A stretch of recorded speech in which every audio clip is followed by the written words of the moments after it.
Hey guys, what's up? It's me, Thomas. Today we're back here with Kill Count, and today, well, we got ourselves the last of the films of the Hannibal franchise with Hannibal Rising from 2007.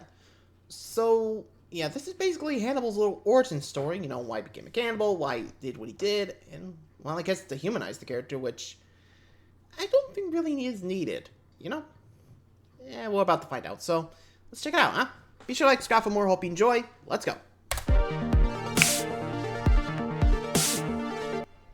Welcome to the Kill Count, where we tally up the victims in all our favorite horror movies and show you how they were made. I'm James H. and today we finish up the Hannibal franchise with Hannibal Rising, released in 2007. Hannibal Rising is the fifth and so far final feature film with Hannibal Lecter. It's a prequel showing the good doctor's origins as a young medical student in France. As you'd expect, we watch as he hunts down a band of war criminals who ate his younger sister when he was a kid. Wait, what the fuck? Is that right? I mean, you're telling me this kid is Hannibal, but I'm watching him weeb out with a samurai sword. I don't see how we got to this point. Anyone want to? Yeah, I don't know where this is going. Okay. For all their weaknesses, Red Dragon and Hannibal still made a nice little trilogy with the Silence of the Lambs. Together, they formed a complete world with the same characters and history. Hannibal Rising feels tacked on, with the character completely divorced from the Anthony Hopkins portrayal. That problem seems to stem straight from the source material. Producer Dino De Laurentiis held the rights to the Hannibal character and wanted to have a prequel written about him. There is such a thirst for the Hannibal Lecter character. When Hannibal writer Thomas Harris hesitated, De Laurentiis threatened to have someone else do it, so Harris relented and wrote Hannibal Rising. It wasn't well received. No wonder if its story is similar to the film adaptation. Gone is the intrigue of tracking a criminal by getting inside their head. I mean, there's a cop here, and it's fucking McNulty no less, but he doesn't really serve any purpose. The fuck did I do? Not much, dude. Yeah, I mean, the whole movie is just Hannibal hunting down war criminals and killing them, all while he and his step-aunt have the hots for each other. It's shot all right and acted okay, you know, for the most part, but the writing feels like one shortcut after another, which is weird since the screenplay was written by Thomas Harris. This is the first screenplay that Thomas Harris has written, and Thomas really is the father of Hannibal Lecter. This is in fact his only screenplay, and it's clear he had a hard time adapting his style for cinema. In addition to all its other problems, Hannibal Rising has bad guys who are forgettable as shit. This is the same series that had Francis Dollarhide, Buffalo Bill, and Mason Verger. Not to mention Hannibal Lecter himself. Now our villains are these dudes? There are good actors among them, but they don't stand out. Hell, when you first meet the characters, you don't even know how many you're supposed to remember, and throughout their scenes, no one makes an individual impression. All of them are just sneering, dirty men who are out to do the worst things possible. There's no sympathy or camp. It's just evil. I don't like Hannibal Rising. I think it's a sad end to Hannibal's film career. I'm happy the TV show gave the character some redemption, because I'm telling you, man, this ain't it. It's completely bland. It's like if Netflix made a Hannibal movie. It's background noise at best. Sometimes you just don't need to see a character's backstory. After all, you don't always hear me telling you about Past James. Past James. Too late. Here we go. I remember him well. You might say he was naive to the ways of the world. I mean, he didn't even have to think about preventing male pattern baldness with clinically proven treatments from Keeps. Yeah, sure. With Keeps' online subscription services, I save time and money from the comfort of my home thanks to discreet packages that are delivered right to my door, and for half the typical cost of a pharmacy. But he didn't have to worry about saving time at all. Look at him, not a care in the world, not a thought in his head. He doesn't know that Keeps offers both FDA-approved treatments, like minoxidil, a solution you apply to your scalp as instructed that should show results in 4 to 6 months. Although some research does suggest minoxidil can be toxic to pets, and Past James definitely doesn't know that users are encouraged to look into the necessary safety precautions for using minoxidil without exposing their pet. So maybe it's a good thing that idiot doesn't know about minoxidil. Oh, going to throw on a horror movie? I can respect that, Past James. Oh man, that's a hard pick, Past me. Can't go wrong with those two. Wait, what are you doing, Past James? Wait, no. What are you reaching for? No, it can't Not be that true. one. I would never do that.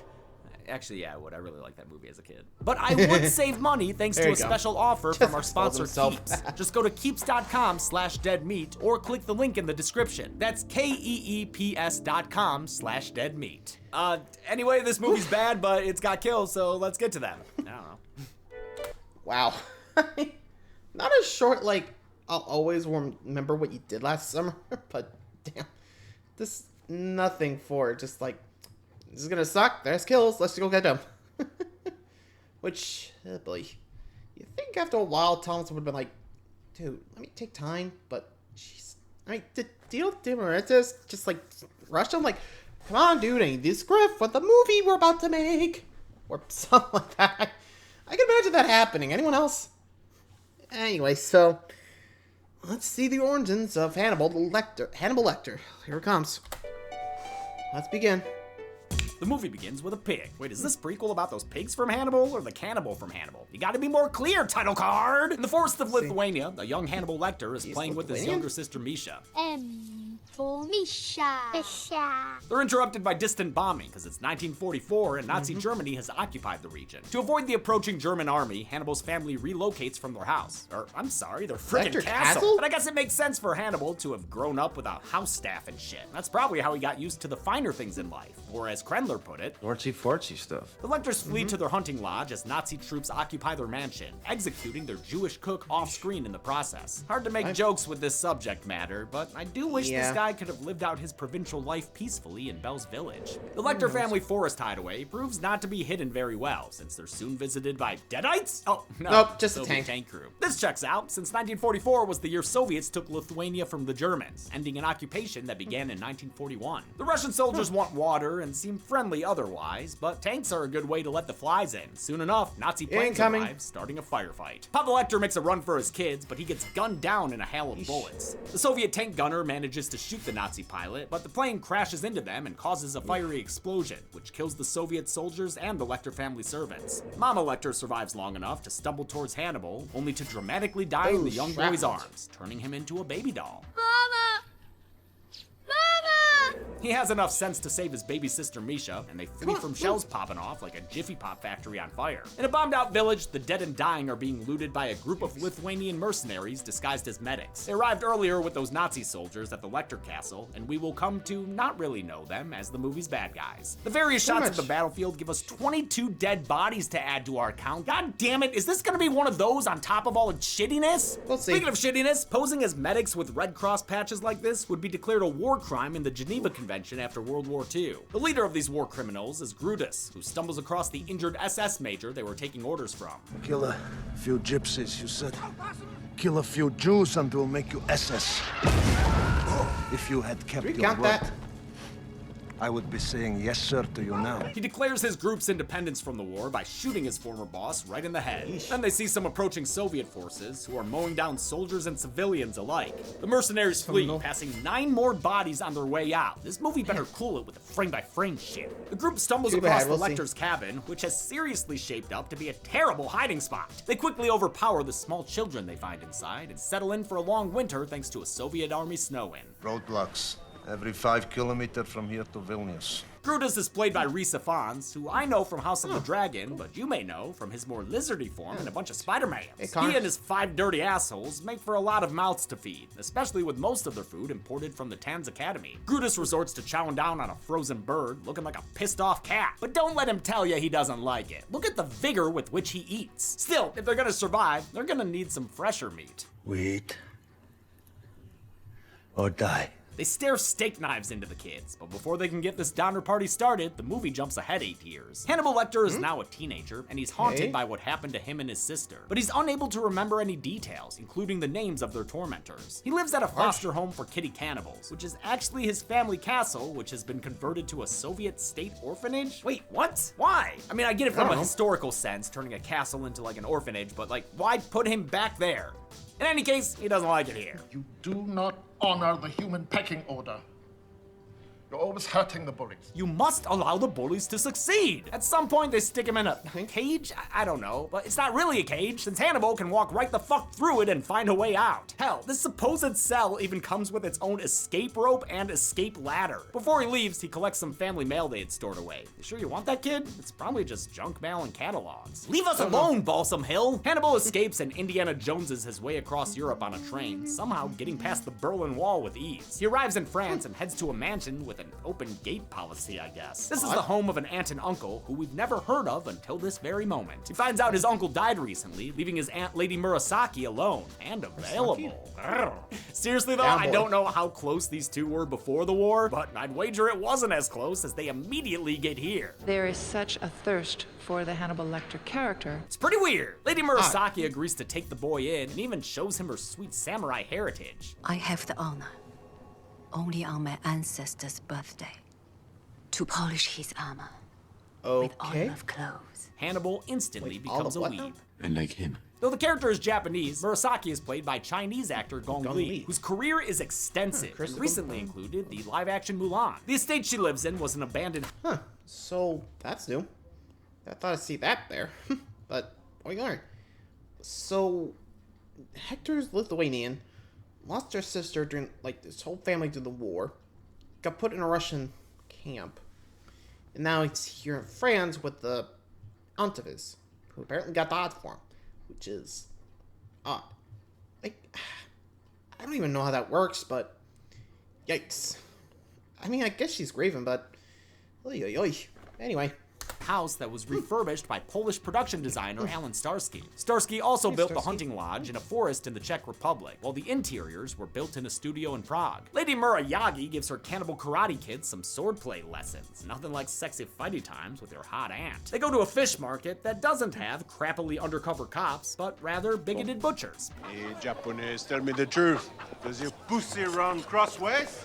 Huh? Lecter leaps to his aunt's defense with a meat hammer of justice, and the lady even gets involved by holding her knife to her neck, but they're forced to abandon the fight when police arrive. Unsatisfied, Hannibal secretly grabs his ancestor-in-law's samurai sword, as well as a mask. Wait, are you serious? We're doing this? Get the fuck out of here. I guess this is a Menpo mask, but we all know why it's here, and it's fucking dumb.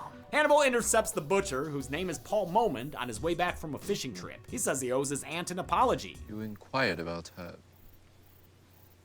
pussy. Only I'm allowed to do that. Hannibal stops the meat man with a cold cut to the stomach, and after a few more slashes, comments on the way he bleeds. I should add that to my drawing. Would you like to see it? Man, why is this Hannibal a fucking Gotham villain? He kills the butcher with a decapitation, then takes the dude's fishy feast for himself. Yum. Murasaki finds the butcher's head presented on a silver platter, but her White Knight's shenanigans have caught the attention of French Inspector Pascal Papille. Papille arrived earlier and was shown the rest of the butcher's body by the chief of police. Hannibal's market brawl makes him a suspect in the butcher's murder, but this stone-cold criminal ices out their lie detector. Do you have any guilty knowledge of the death of Paul Momond?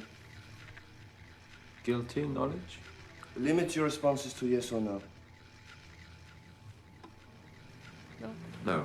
Papille is still suspicious of the boy, but his interrogation is interrupted when the butcher's head is found outside the station. We see that it was dropped off by Lady Murasaki, who carved a swastika in his forehead to make it appear politically motivated. Earlier, we learned that the butcher had been Vichy during the war, meaning he collaborated with and assisted the occupying Nazis. Hannibal is released, so he can go get hot for his aunt some more. Sometime later, Hannibal is admitted to a medical school in Paris. With her estate too expensive to maintain, Lady Murasaki moves with him to the city. He joins a work-study program that gives him plenty of bodies to play with, including this headless one that I'll go ahead and put on the count, sure. The job also reunites him with Detective Papille. Hannibal Lecter, what are you doing here? The body. I'm a medical student now. Yes, I know.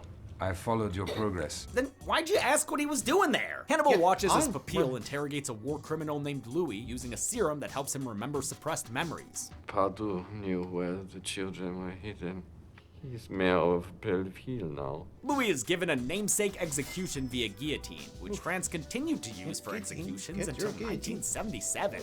Hannibal busts out his favorite record and gets his Travolta on with some stolen truth serum. It allows him to remember the terrible truth once and for all. The mercenaries killed and ate his little sister Misha like a coven of fairy tale witches. The newly uncovered memory continues as Hannibal recalls that the cabin was destroyed in a bombing run. Amidst the chaos, one guy returned to grab the group's dog tags. Potwatcher!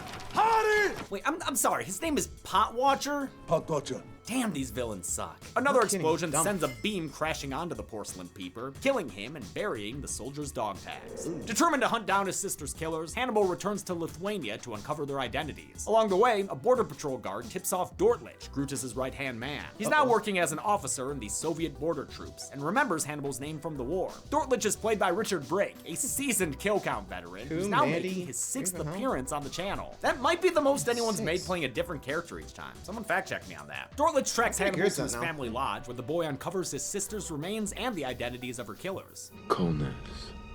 Brutus.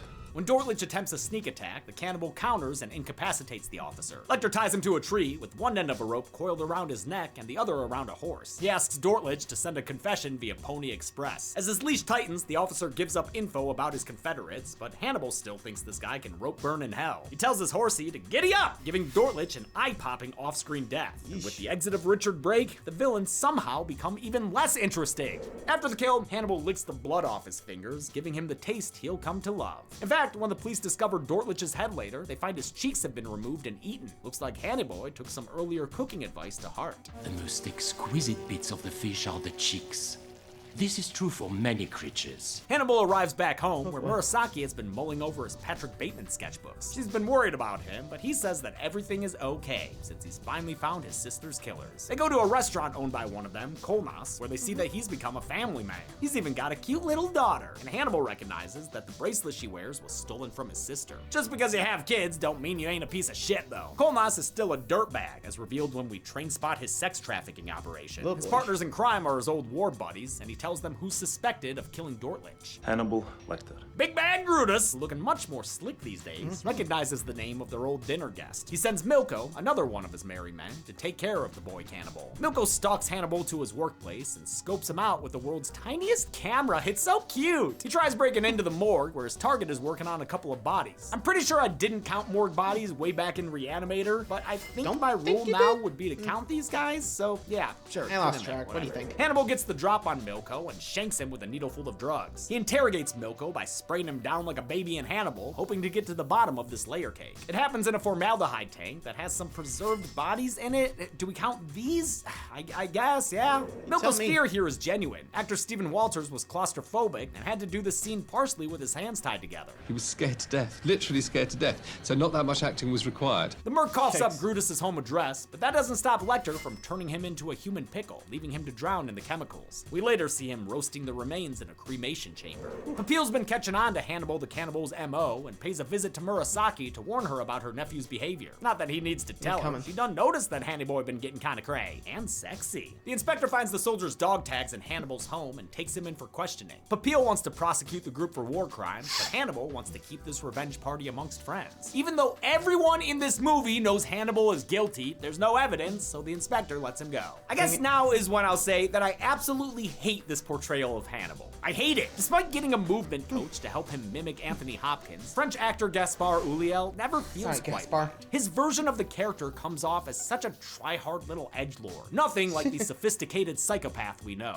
The look and voice are just too far apart. But it feels weird ragging on Ulliel's performance since he tragically died in a skiing accident in 2022. Though I hate his Hannibal, I've heard he's good in Moon Knight and It's Only the End of the World. And he was a popular fan casting choice for Edward Cullen in Twilight. I could see it. Of course, regardless of his acting talent, it sucks that he died. Wear your helmet, folks. When Hannibal returns home, Murasaki begs him to stop his revenge tour and settle down with her, his hot step-aunt. But before he can even begin to unpack that, Hannibal's got his own ghosts to deal with. I can't. I already promised Misha. He stakes out Brutus at his lavish compound and sneaks in and sets up an explosive finale with a MacGyvered latex glove time bomb. A steamed up Hannibal confronts Brutus while he's having tubby time. I'm glad you're here.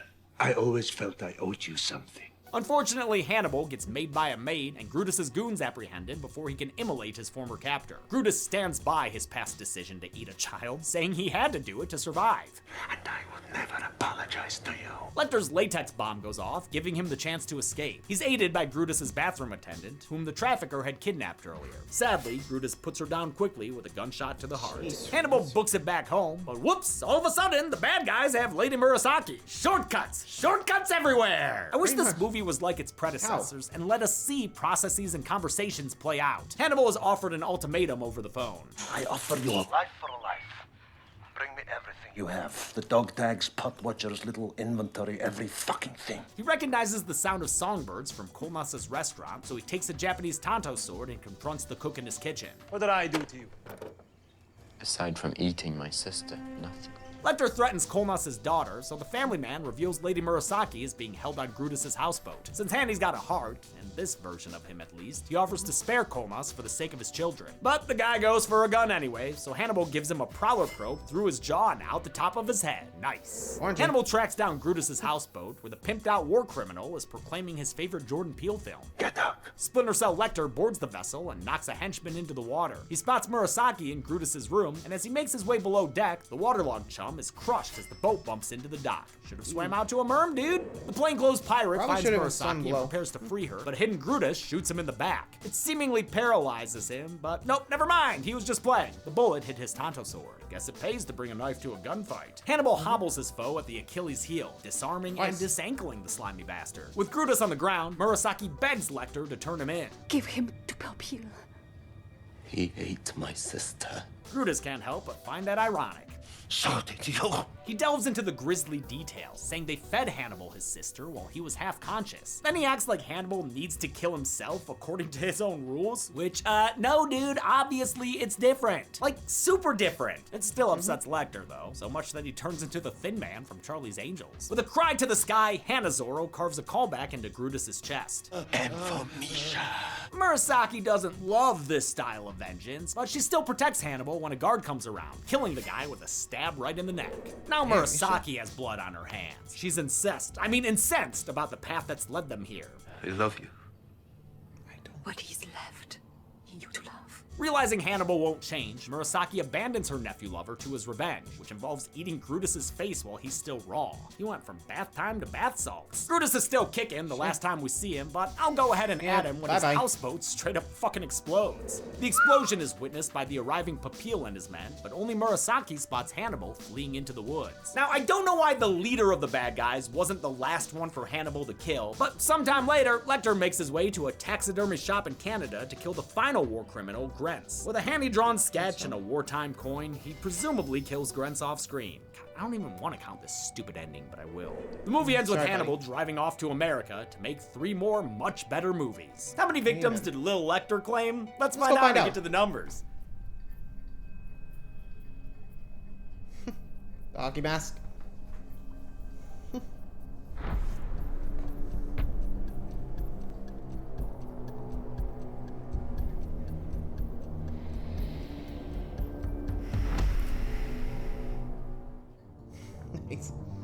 Alright. We counted 62 kills in Hannibal Rising. 52 of the victims were male, 6 were female, and 4 were unknown. Those were the bodies in the morgue in the formaldehyde tank. Yeah, of course. This was by far the most kills out of any Hannibal Lecter movie, proving yet again that kills don't dictate quality. And with a runtime of 121 minutes, that left us with a kill on average just about every 2 minutes. I'll give the golden chainsaw for coolest kill to Colmus. It's simple, but I like a good stab through the head like that. Dome Machete for lamest kill will go to Grentz, because why the fuck is this random dude the ultimate kill of the movie? And that's it. Hannibal Rising came out in 2007 and is so far Hannibal Lecter's last big screen appearance. We're jumping to another classic next week with The Exorcist, but until then, I'm James A. Janice. This has been the Kill Count. On the next Kill Count. Reagan McNeil is your typical 12-year-old girl. Oh, Mom, can't we get a horse? She loves her mom. No, I love you. She loves those beds at motels where you put a quarter in and they vibrate. Delightful. But Reagan's got a problem, and his name is Captain Howdy. Who's Captain Howdy? He's an ancient demon, also known as Pazuzu. You might recognize him from Gorillaz music videos. Oh, Captain Howdy, yeah. That's right. Anyway, he's here causing all sorts of wacky problems for this sweet little girl. He's making her head spin. He's getting her sick. And he's causing her to take a crucifix and... Oh. Yeah, no. We shouldn't show that in the trailer? No. Yeah, good call. Just watch the movie yourself. You got some time? Of course. I mean, it was nominated for 10 Academy Awards and is probably the scariest film of all time. Oh, Christ, compelled you! And then there's all the on-set troubles. Shall we summon the writer? No need. You can learn all about those on Production Tales from Hell this Sunday. Talk, film, discuss, to critique. Then on Friday, watch The Kill Count, only on Dead Meat. What an excellent day for an exorcism. The Exorcist can currently be... Yikes. Actually might check it out later, but god dang, that's gonna be one hell of a day. Anyway, thanks for watching The Kill Count. Till next time, adios.